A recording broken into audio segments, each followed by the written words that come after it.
Today's daf is daf pei hey, and we're going to start on the fourth line, vehasanya. Let's just review what we know. On the previous Amud, that's pei daled Amud beis, we had a machlokes, Reish Lakish and Rabbi Yochanan regarding the interpretation of the sheet of Rebbe. Apparently, we accept the sheet of Rebbe with regard to the Isur Lav of Etzem Lo Sijberu, that enjoins us from breaking a bone of the Korban Pesach. And the machlokes between Reish Lakish and Rabbi Yochanan in terms of Shitas Rebbe revolved around the case of a bone that has a kizayis of basar but doesn't have a kizayis of basar. My high, how can it be both at the same time? And again, the Isser of etzem lo sijbrubo applies only to an etzem that has a kizayis basar, which is the minimum amount of basar with which you would fulfill the mitzvah of achila. But what happens, this is going to be the debate between Rabbi Yochanan and Reish Lakish, in a case where you have a bone, however, there's no kizayis basar exactly in the place where you broke the bone. There's kizayis all told on this bone, in different places on the bone. So there is flesh to be eaten on the bone, but it's not at that point where you break the bone. And Rabbi Yochanan here takes the more strict opinion, l'chumra, that as long as there's a kizayis basar on the bone, you violate the Isser of etzem lo sijbrubo. Whereas Reish Lakish wants to see it that there's a kizayis basar right there at the location on the bone that you break the bone. And Rabbi Yochanan on Daf Pei Daled Amid Beis attacked Reish Lakish from a brisa, and Reish Lakish was able to reinterpret that brisa. And now we're on Daf Pei Hey Amid Aleph, and we're up to Vasanya, and that's 4 lines down from the top of the Amud. And once again, the Gemara is going to bring, in this case, another brisa, and it's going to indicate that there's an Isur of Shviras Etzem if that bone has inside of it edible marrow. And we've touched on this over and over again over the last few blot Gemara. And you might have said, well, if there's a mitzvah of achila vis-a-vis the marrow, it's edible, then maybe we should break the bone and eat the marrow for the sake of the mitzvah of Korban Pesach. Even though you might argue that he's violating the law of breaking a bone, but nevertheless we have a principle called Esei Docha Losatse. And the essay of Achilas Basar HaPesach, the Achluas HaBasar B'Layla Zeh, should override the law of Etzem Lo Sijbrubo. So we're going to read the Brisa now. The Brisa begins by quoting our pasuk, the Etzem Lo Sijbrubo, and this includes many categories of a bone. Echad, number 1, Etzem Sheyesh Bo Moach. Okay, then, so that's an etzem which has edible, and therefore there's a mitzvah chila, and hence there's an iser of breaking the bone. The echad etzem she'ein bo moach. And even in the case of an etzem that doesn't have moach in it, nevertheless, it's included in the lav of etzem lo sijbruba. Umani makayim v'ochluas habasar b'layla zeh. I mean, the Isser of Etzem Lo Sijbru is a flip side of the mitzvah achil. There's no mitzvah achil on a bone. We don't need a bone, and there's no marrow inside the bone. And the Brisa answers, B'basar sha'al gabia etzem, that although there's no marrow inside the bone, but there's flesh to be eaten outside the bone. And that puts the etzem into the category of the lav of Etzem Lo Sijbru. Oh, Eno. And now the Brisa sort of argues against itself, perhaps, maybe the Isser of Shviras Etzem only applies when there's basar inside the etzem. That basar, that marrow, makes the etzem into an etzem included in the mitzvah of achila, and therefore, hence, in the Isser of etzem lo sijbru. Umani mekayim the etzem lo sijbru will be etzem she'ein bo moach. Aval be etzem she'esh bo moach shover v'ochel. If you have a bone that doesn't have inside of it a marrow, it has flesh and edible basar on the outside of the bone, then the Torah says don't break that bone. But if it has marrow that's edible inside the bone, then on the contrary, let's override the Isser of Shviras Etzem for the sake of the mitzvah of Achilas HaPesach. The Al Tisman, don't be surprised by the Havamina that I'm raising, because Harei Yovo Essay, the Torah commands us to eat the basar that's edible of the Pesach on this night. The Yitchel Losas, and it would trump the Losas of Shviras Etzem. So therefore, the Brisa says, I have to now prove to you that in the case of a bone that has marrow that's edible inside of it, you would violate the law of Shavira, and there's no Essay Dochalosas. And from how do I derive that conclusion? Twice in the Torah it says etzem lo sijbru bo. Once in Parshas Bo with regard to Pesach Rishon, and secondly in Parshas Baloscha the Torah repeats this in the context of Pesach Sheni. She'ein Talmud Lomar. It's not necessary. The repetition in the context of Pesach Sheni is redundant. Sharei Kvar Nemar, the Torah already says in that same parsha in Baloscha, Kechol Chukas HaPesach Yasu Oso, meaning that Pesach Sheni complies with all the regulations that apply to Pesach Rishon. And therefore, logically, I would derive from this principle the Isser of Shviras Etzem in Pesach Sheni. Why did the Torah have to go out of its way to add Shviras Etzem again, repeat it redundantly in Pesach Sheni? Heavy Omer, the extra repeat is coming to teach me that Echad Etzem Sheyesh Bo Moach, the Echad Etzem She'ein Bo Moach. That even in the case where the bone has edible marrow inside of it, we do not apply the principle of Essay Dochalosas set to override the lav of Shviras Etzem, and this we derive from the extra pasuk of Etzem Lo Sijbru. And now, from the fact that we derive from this pasuk the Isser of Shviras Etzem, and it applies even to an etzem that has edible marrow inside of it, it means that the mitzvah of Hachilas Korban Pesach applies in this case of an etzem only vis-a-vis the flesh that's on the outside of the etzem, because as far as the flesh of the inside of the etzem is concerned, you can't talk about the mitzvah of achila because there's no way you get access to that marrow because the Torah prohibits breaking the bone. So we don't apply the principle of Essay Dochalosas. Now the Gemara asks the following question, raises the following objection to Reish Lakish from the Mishnah. Meisvei, Mishnah will have here in Mirz Hashem later on today on Daf Pei Heyam and Beis. Aver, if you have a limb of the Korban Pesach, Sheyatza Miktsaso, part of it left its boundary. The boundary of the Korban Pesach is the chomos that surround Yerushalayim. So now you have a limb of the Korban Pesach, half of which is on the outside. It's Yatza Chutz, and therefore it's Psulei Kodshim, you're not allowed to eat it. The other half of that same limb is still inside the boundary of Yerushalayim. So there's no Yitzia L'chutz. So the Mishnah tells us what to do in this case. Says the Mishnah, Chotech ad shemagila etzem, he cuts into the flesh until he reaches the bone.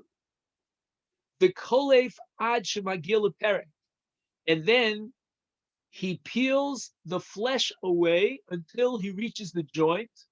The chotech, and there he cuts the bone.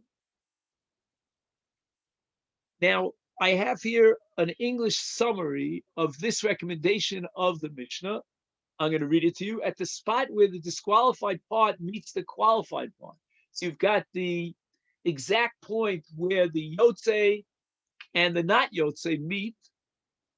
He makes a circular cut around the bone in order to separate the flesh of Yotze from the flesh that was not Yotze, the flesh that is Asur B'Achila from the flesh that's Mutar B'Achila.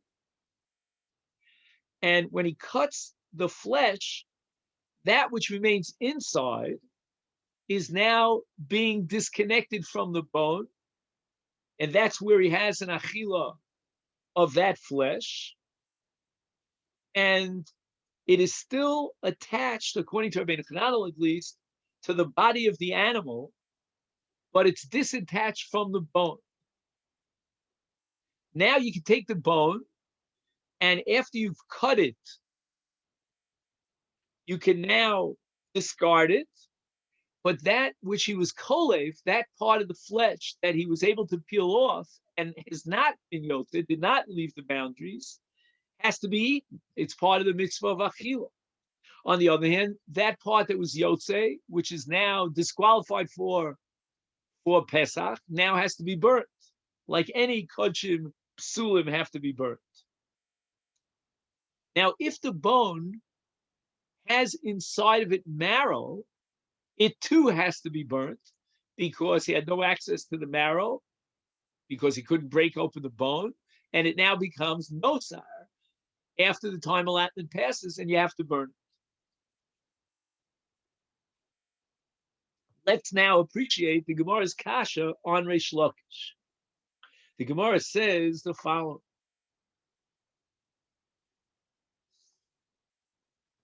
Second, I just have to turn the page, sorry. V'i Amrit, according to you, Reish Lakish, Aver she'ein alav kizayis basu b'makom zeh, v'yesh kizayis basu b'makom acher ein bo mishum shviras etzem. Reish Lakish, as we said at the outset, is of the opinion that you need a kizayis for the iser of shviras etzem to be chal. You need a kizayis basu in that place, that location, where you're breaking the bone. If you add half a zayis here on this bone and half his eyes here on the other side of the bone, that doesn't generate the Isur of Shvius Etzem. Is lamali de kolef ad shemagil perik v'chotech. Why does the Mishnah require that you peel off all the flesh up until that point, where there's a chibur, there's a connection between this part of the Etzem and that part of the Etzem, and that's where he's going to cut it down the middle. Niklof be purta. Why not just peel off a little bit? And nitavre, and we should, after we peel off a little bit of the basar, at the point where the aver goes out l'chutz, because that basar has to be burnt, at that point he should be able to break the etzem. He should be able to break the bone, because once he peels off that basar, there's no kizayis b'makom echad, and if there's no kizayis b'makom echad, then it does not fit into the requirement necessary for the Isser of Shviras Etzem to be Chal. So once again, according to Reish Lakish, that if the aver, the limb of this particular Korban Pesach, that etzem, that limb, doesn't have an olive's volume of flesh on that area, it only has an olive's volume in another area, and therefore it's not subject to the Isur of Etzem Lo Sijru.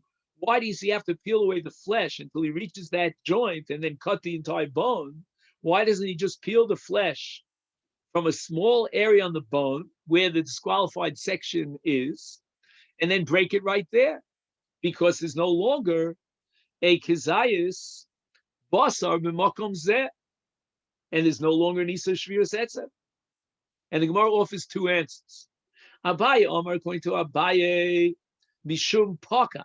This is a gzera. The Chacham are going to prohibit doing so, even though the Torah allows it, because we're afraid that once you give some sort of a bang on the point where you want to separate it, then perhaps you'll break it even in a place where there is a kezias. So this is the concern for cracking the bone, that if he bangs the bare section of the bone with a very heavy knife, he may form a crack around the fleshy area where he's prohibited to break the bone. Ravina Omar, he has an alternative answer, and that is the kulis. Kulis is the yerech, and there's a bone in the yerech, in the thigh, and it has a kezias of moach. It has marrow inside of it, and therefore, even if he's kolefes abasar, if he peels away the basar, nevertheless, since there's a kezias inside the etzem, the marrow that's inside, which is edible, so therefore he will violate the Isur Torah if he breaks it there, not because of the flesh that's on the outside, which Reish Lakish says is out of the purview of etzem los hizbro because there's no kezias at that point, but rather because of the kezias basar that's inside the etzem, that's the marrow inside. And that's the case, says Ravina, that the Mishnah is addressing. Tanan Hassam. Now we're going to take a look at a Mishnah at the very end of Masechet Pesachim, and the Gemara now is addressing the Isurim of Pigul, Nosar, and Yotze. These are all psulim in Karbanos, and it says HaPigul v'Nosar mitamim es hayodayim. The Rabbanon instituted something called Tumas Yodayim, which is a bit of a hassle that you have to purify your hands. And they instituted it in the cases of Pigul and Nosa. Notice that the Mishnah says nothing about the psul of Yotze. And now the Gemara is going to explain why they instituted and imposed the Tumas Yodayim in these cases of Pigul and Nosa. Rav Huda, Rav Chizda, each one of these Amoraim gave an explanation for it. They're not arguing necessarily, they're giving an explanation for both Pigul and Nosa respectively. Each one is approaching a different category. Ad Omar once said kahuna, that we're afraid, this is a discussion about Pigul, that if, let's say, the Kohen Chas Shalom has it in against the Yisrael who's bringing the carbon, he can deliberately be mafagel and have in mind, nobody will know the difference about whether he was deliberate about it and he wanted to victimize the person who brought the carbon. He has in mind chutz l'zmano, so he's going to generate pigul. And the Rabbanan were afraid of such a case. Again, even though the Kohanim was so holy, but they weren't above that kind of possibility. They dealt with a lot of people bringing their karbonos. So in order to inhibit the Kohen from considering doing such a thing of pigul, they said you should know that as a result of the pigul, you're going to have tumas yodayim. You're going to have to deal with your yodayim. Don't think you're getting away with this carte blanche. And one of these two Amoraim, Rav Huna, Rav Chizda, said, Mipnei atzele kahuna. Now we're addressing the issue of nosar. And why did the Chacham impose a tumas yodayim in the case of nosar? Because they wanted to be mizares, the Kohanim, to make sure that they would eat that which they have to eat within the allotted time without taking it easy, laid back, and it becomes nosar. So to avoid nosar, they inhibited the Kohen by telling him, you better eat the basar on time, because if not, you're going to be metame yodayim. And it's also possible that as a result of tumas yodayim, there's going to be a certain publicity to the fact that the Kohen contracted tumah. He doesn't want that publicity. Mar maslia pigul, mar maslia nosa. Man de maslia pigul mishum chashte kahuna, man de maslia nosa mishum atzele kahuna. So that's exactly a summary of what we just said. And now the Gemara brings a machlokes amoraim about how much of what is the size, the minimum size of the basar of the basar of pigul to generate tumas yadayim. Same question with regard to nos. Mar masne. So here we do have a machlokes Rav Huna and Rav Chizda. According to one of them, we don't know who says what, The shear of Pigel and Notzar for the Tumas Yadayim that the Rabbanan instituted is Kizayis. Umar Masni Kibetza, that the Kabbalah's Tuma of Tumas Yadayim is contingent on a larger volume of Basar, namely a Kibetza that became either Pigel or Notzar. The Gemara explains this machlok.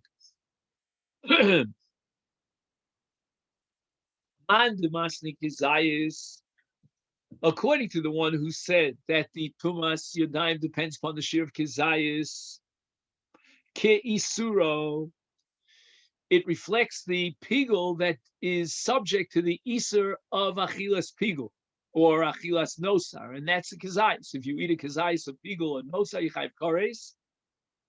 Uman Damasli Kebetza, according to the other Amora, who says that Tumas Yadayim requires for Nosar and Pigel a minimum of a shear of Kebetza, that's Kitu Masa. That's the shear of Tumas Ochlin. According to the Torah law, an Ochel to be Makabal Tuma has to have a minimum of a Kebetza, which is larger than a Kizayis. Iboilahu. The Gemara now has a suffix about Yotze. Remember, the Mishnah mentioned only Pigel and Nosar. Yotze, Gazur Rabbanan Tumo Lo. What about the case of Yotze, where the basar was taken out of its mechitza? Like, for example, Kachi out of the Azor, Kachi Kalam out of Yerushalayim. Do we have a din of Tumas Yadayim? Did the Rabbanan institute that Gezerah in the case of Yotze? And the Gemara analyzes the Tzadei HaSafek. Ni Amri, and should we say that only with regard to something like Nosar, the Gazu Tuma, why the Asili Iatsule Bay? Because maybe the Kohanim are a little bit too laid back and they won't eat the basar within the limited time and it becomes Nosar, and therefore we impose a Tumas Yadayim, Aval Yotze, Afuki B'Yadayim Lo Mafkile. Okay, you can tell me passively he might let the time allotment go by without eating, but actively to take the basar out of its mechitza, we don't have to worry about that. Lo gazu be'Rabbanan tuma, odil maloshna, or shall we say that the Chachamim set up a uniform halacha, absolute, that in all cases of psul, the Kohen has Tumas Yadayim. Tashma, let's answer this question from the Mishnah that we're going to have again on Amud Beis. Aver shiyotza miktsasa. You remember that we had a case of a limb of the Korban Pesach, half of which exited beyond the boundary of Yerushalayim. The other half was within Yerushalayim. And the Mishnah recommends that we be chotech ad shemagili etzem, v'kolif ad shemagili perek, v'chotech.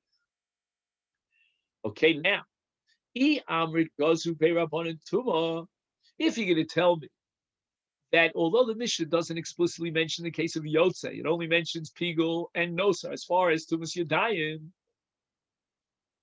so that means that the Mishnah assumed that we would understand that if Tumas Yadayim applies in these two cases of Pigel and Nosar, then likewise it would apply to the case of Yotze. Is then ki chotech le my havi. You're telling me in the Mishnah that if part of the limb left and part of the limb stayed in, you cut it down the middle to separate that part which needs sreifa. It's possible it was Yotze, the part that's inside needs achila. My havi. Can you really salvage that part that remains kosher that's inside Yerushalayim? Hakametamile. The basar that left, which is Yotze, if we assume that not only in Pigel and Nos, but even in Yotze, they were Gozer, Tumas Yadayim, so that means that the basar itself that was Yotze now has Tumah. And that's why it now conveys Tumah to the Yadayim of the Kohen. Now, if that be the case, then he now is in contact with that basar that's still inside Yerushalayim. And now he's being mitame kodshim that are kosher and that generate a chiyuv achila. He's being mitame them. We must conclude, therefore, says the Gemara, that the Rabbanan did not include Yotze in the Gzera of Tumas Yadayim. Otherwise, to separate the basar from the basar is not going to help you, because if you're the yadayim of the kohen on tmeos, it's going to be mitame the basar that is kosher. So the Gemara rejects this. Why? Because of a principle. Again, here we have to know more about taras, called tumas starim, which means that tuma applies only to things that are on the exterior that you could see with your eye, but not to things that are on the interior. And since the basar is inside on the etzem, that makes it into tumas starim, and tumas starim is not mitame. So in actuality, it could be that the gzeir of chachamim of tuma applies even to yotze, but we happen to be in a case here, in a scenario of tumas starim, and we're holding that there's no tuma in tumas starim. And again, if we had more time, we would give a little bit of a background about tumas starim. It has something to do with a zav who has, he's holding on to something underneath his beis hashechi in his armpit, and it's covered, so it's beis hastarim, and therefore doesn't convey tumah to this pole that's sticking out that he's holding tight. In any event, the Gemara derives this from various psukim in Masechet Nida Daf Mem Gimel. So the Gemara says that might work out according to most shitas, but not according to Ravina. Your answer is not going to satisfy Ravina. The Omar, Ravina holds in Chulin on Daf Ayin Gimel. Do you see where all of Shas is descending upon us today? Is overlapping, and he holds that Chibure Ochlin Lav Chiburhu, that if you have two parts of foodstuff and they're very soft, each one is considered separate, and they're not considered mechubarim. We don't consider them connected as far as the laws of Tum V'Tara are concerned. And therefore, Keman de Mifrase Domi. It's as if these two foods are separated one from the other. So therefore, this cannot be considered of a maga-based starim, because there is no maga, because Tuma, in the case of Ochlin, is not a chibur. Is Michael and Meimar. How could you therefore reject our raya from the Mishnah to prove that the Eitzer of the Gzeira of Tumas Yodayim applies even to the case of Yotzei Hakanaga Ba'adadi v'Kometame? The reason why there's Tuma here is because the Nogim HaBasar Kosher Basar Pasal Zebazeh, and now it's going to contract Tuma. So now let's go back to the issue of, is there a Gzeira of Chachamim of Tuma in the case of Yotzei? Well, according to Ravina, if so, then the entire recommendation of the Mishnah about peeling off the basar and then getting to the bone and cutting the bone, it's not going to help you, because once he has contact with the Yotzei, his Yadayim are Tmeos, and he's going to be Mitame, even that part of the Pesach that did not go Yotzei. Ella. So because of this logic, the Gemara rejects this proof. Elamandum asli kizayis, the lespe kizayis, umandum asli kibetza, the lespe kibetza. So the Gemara now says, you know what? I'll give you another reason, another explanation as to why there's no tumah over here. And even though the Zera of Tumas Yadayim does in fact apply to Yotzei, but here we're talking about a case where there's not a sheer a volume of basar in order for this Tumah D'Rabbanan of Yadayim to be chal, which is either that it doesn't have a kizayis according to one opinion, or if it doesn't have a kibbetz according to the other opinion. So the Gemara now tries to bring another brisa, and perhaps we could be poached, we can come to some answer about whether or not the Chachamim instituted the Gzera of Tumas Yadayim in the case of Yotzei. Toshma, here's a brisa that talks about Amotzi Besar Pesach. Mechabura lechabura. The korban Pesach has to be eaten within one chabura. And if a person takes the basar Pesach from this chabura and he takes it out of this location, here we have machlokes rishonim, whether he has to take it into another chabura, or the very fact that he took it away from the original, took it out of the original location, even if he puts it in a place where there's no chabura, that itself is a violation of the law. And now the basar becomes pasul b'toras yotzei. Is afal pisha hu below saseh. even though he violates the Isur Lotzase. In Parsha Shmos it says, Lo Sotzi min Abayis min Abosar Chutza, nevertheless Tahar. The Basar is still Tahar.